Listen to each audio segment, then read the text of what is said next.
भारी वर्षा के कारण टोनी गौरैया का घोंसला पूरी तरह से बिखर गया था।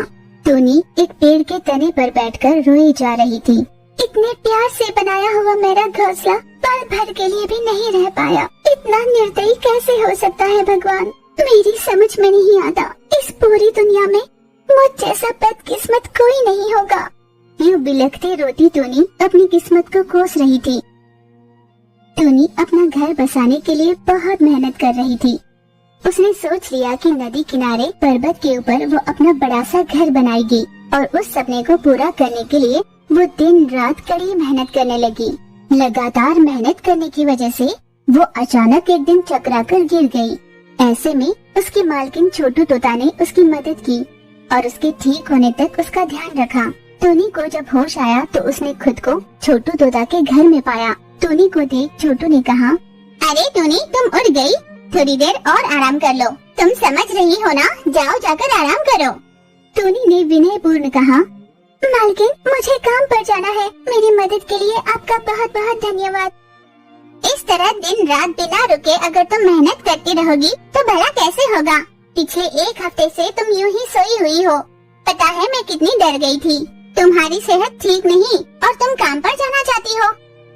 चौंकी हुई टोनी ने मालकिन से कहा, क्या कहा? पिछले एक हफ्ते से मैं सोई हुई हूँ। मुझे यकीन नहीं होता।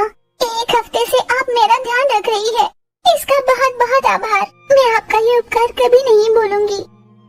छोटू तोता ने उससे बात कर हर तरह से उसकी मजबूरी जानने की कोशिश की। तब टोनी ने आंसू बहाते हुए कहा, मेरी और क्या मजबूरी हो सकती है मालकिन? मैं जब छोटी थी तभी मेरे माता पिता बाढ़ में बहकर चल बसे। मेरे पति और मेरे बच्चे भी इसी बाढ़ में बहकर मर गए। मेरा इकलौता मेरा घोंसला वो भी बह गया। मेरे अपनों को, मेरी जिंदगी को इस बाढ़ ने बर्बाद कर दिया। ना जाने भगवान ने मेरी ही किस्मत ऐसी क्यों लिखी है। आगे बताते हुए टोनी ने कहा कि वो अब भगवान से लड़ना चाहती है, इसीलिए नदी किनारे ऊंचाई पर अपना मजबूत घर बनाना चाहती है ताकि बाढ़ से उसे कोई नुकसान न हो। यूं अपनी पूरी कहानी बताकर टोनी वहाँ से चली गई।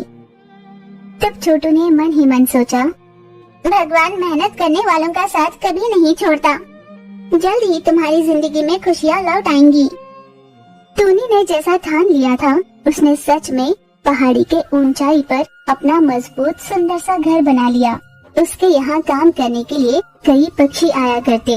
उन सभी के साथ टोनी मजदूरों की तरह बर्ताव नहीं करती थी, बल्कि उनसे दोस्त की तरह बात किया करती थी। उनकी मदद भी करती और उनके खाने पीने, चाय नाश्ते का ख्याल रखा करती थी।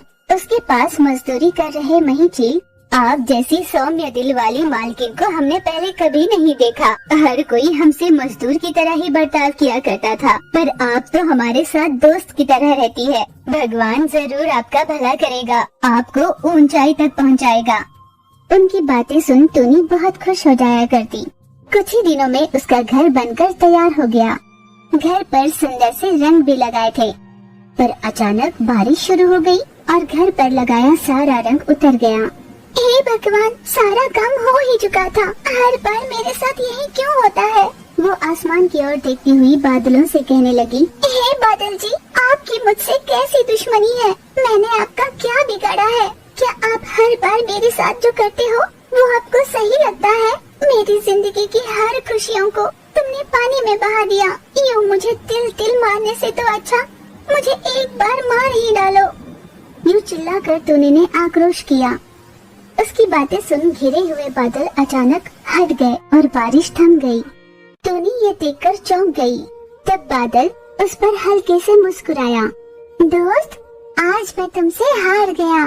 आज के बाद तुम्हारी जिंदगी में सब कुछ अच्छा ही होगा। ये कहते हुए बादल वहाँ से हंसता हुआ चला गया। टोनी ये जानकर बहुत खुश हो गई। दिन बीत रहे थे, घर पर रंग लग चुके थे।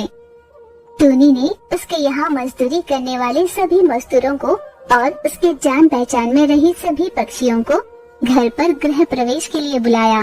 सभी गृह प्रवेश में उपस्थित हुए। टोनी को उसकी मेहनत का फल मिल चुका था। सभी उसका घर देखकर बहुत खुश हो गए। टोनी के दृढ़ विश्वास के लिए सभी उसकी बहुत सराहना करने लगे।